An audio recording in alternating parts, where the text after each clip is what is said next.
Hello guys! Welcome sa panibagong yugto ng buhay ko at Charias. Sa buong adlaw guys, is update nyo ko puli sa amon nga lugar sa Iloilo. Let me tour you in our province.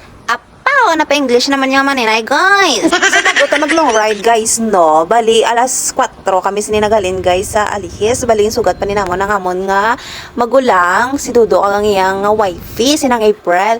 So, bali, sa Alihis pa kami sininagalin guys. Pakadto kami sa Ibi Magalona. Kay mas lapit, ini siya agyan. Pakadto sa Barotac Viejo. Kay sa dito, sa Dumangas. Nga daw malibot. Yung kani may bala halin sa, halin sa south. Pakadto din sa norte. So, which is better nga malabay kami diri sa may Ibi Magalona. Kay 30 minutos na lang tayon guys. Pakadto sa amon. So, paglabot mo diri guys, no? Kung may salakyan ka, syempre makadto kagidanay saging pabuk mo. Kay hindi ka di guys kadali-dali sakay. Kung wala ka nagpabook a day before or 3 days before ang inyong travel. Kay kinanglan di guys mong pabook kay pwerte na di guys ka damo mga private car, private balad guys nga mga salakyan, mga tagko ang mga salakyan. So kinanglan may booking ka di guys kay kung wala ka di booking guys sa pasahero ka lang guys, hindi ka priority parehos sa iya bala nga lakabuhi. Hindi man kis priority ya ka.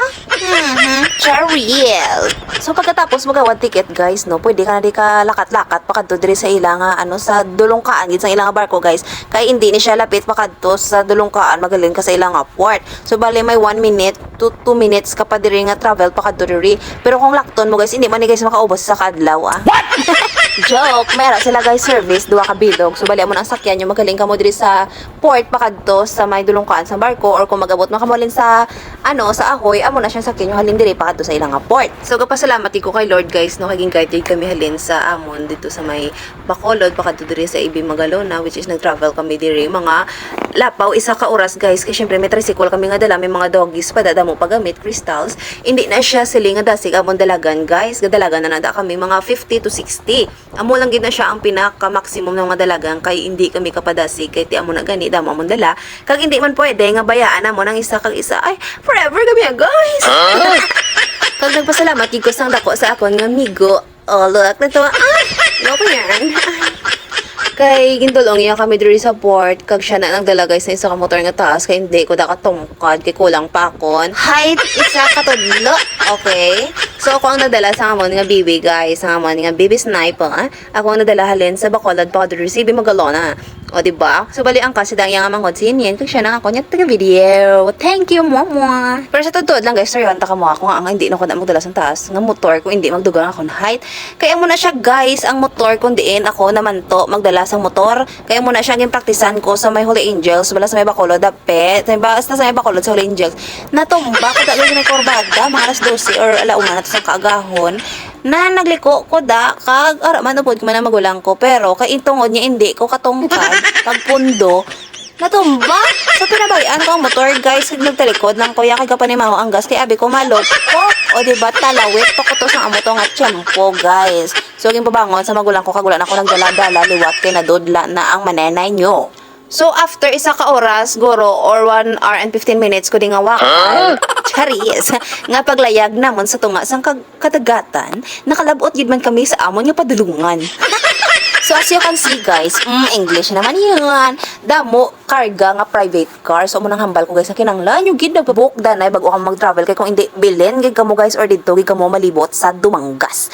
So amo siya kadamo ang karga nga salakyan guys, no. Kag may limit ang pasahero guys, kung maka-reach niya sabi 50 ka passengers upod ang mga private. Hindi na gid sila magpasaka niya pasahero ya guys, ara kaya sa chance passengers. Kung hindi ka gani makaloy-an kag magrasyahan nga may slots, hindi kaya kasakay guys. Hulat ka naman sa next trip after 4 hours. So kung wala lamang ka mo kadali guys, so willing to wait na mga mo 4 hours, di dali ka mo sakay Pero mas nami ija guys, kung may private ka mo yang salakyan kay dasig-dasig lang gid guys ya. Mabatyagan yung gid guys yung special kag priority tigid ka mo diya sa ilaw guys. So pagpanag sa barko guys, nadiretso ko di ganay sa my guest entrance, kay nagpabuko di para sa next ko nga balik sa pagka Sunday guys. Bisang kabalo ko nga wala ko motor, pero nagpabuko gyapon guys. Oh my God.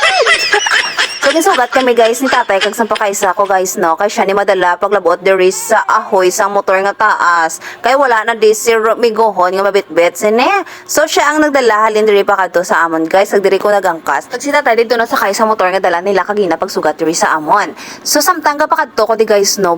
Nabatyagaan ko gidya guys ang kainiton diri sa may umarika gid guys ya.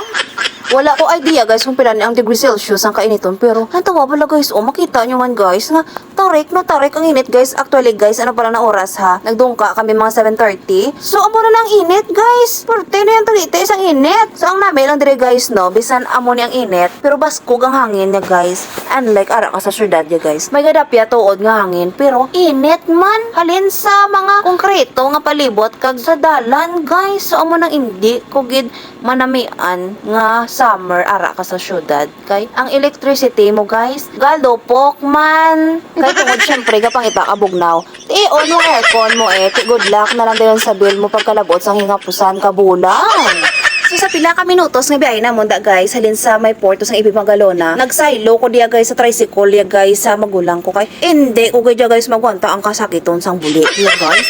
Kapalang damol gidya guys 2 times 10 gidya guys ang kadamol. Agamay sa bag ko guys hindi kay go ang bulik ko da. Sakit yung bulik ko sa sambal ko. Agwantahon ko makalabot ko di samon pero hindi gidya guys magwanta ng saylo gid kuya. So after ko pagsaylo guys no, do nagtaklad lang kami isa katakladon kag nagduluhog. Pagkadugay-dugay ari na kami di samon nga banwa guys, lapit-lapit na lang gidya tani pero hindi ko na gidya magkontak ko sa blur.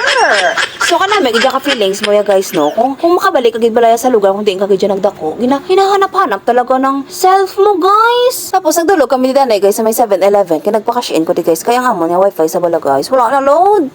Boring gito ya guys sa amon kung wala load ang wifi bisan loading pero gaano gyapon aga tibawas. So lang tuwa bala guys tungod sa kaniton haggard ng manenay.